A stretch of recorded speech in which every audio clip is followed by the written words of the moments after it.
Hello mga palangga! Welcome to our Spirituality Connects to Nature. It's me, Hannah. It's my first time po to vlog, no?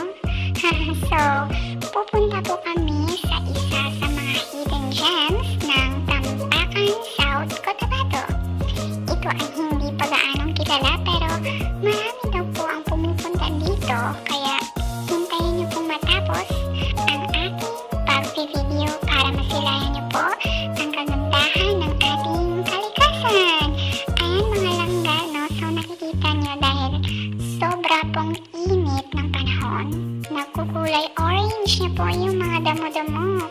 At may mga part po ng bundok na nasusunog na. Kaya sa pupunta po dito sa mga bundok-bundok o sa ibang lugar, iwasan po natin magtapon ng pwede pong pagsimulan ng apoy.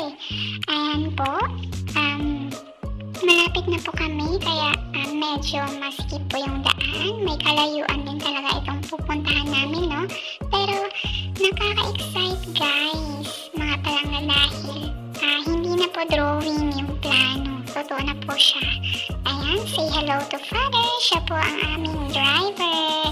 So thank God po dahil we're safe naman po along the way. Ayan, yung daanan po medyo pababa na. Muntik na yung masubsob yung aming sasakyan. But then worth it po kasi yung view ay maganda. Sobrang nakaka-relax po. Dahil puro po mga dahon, puno. At saka wala kang makikita ang gaano mga sasakyan. Hindi katulad na sa city, madaming usok.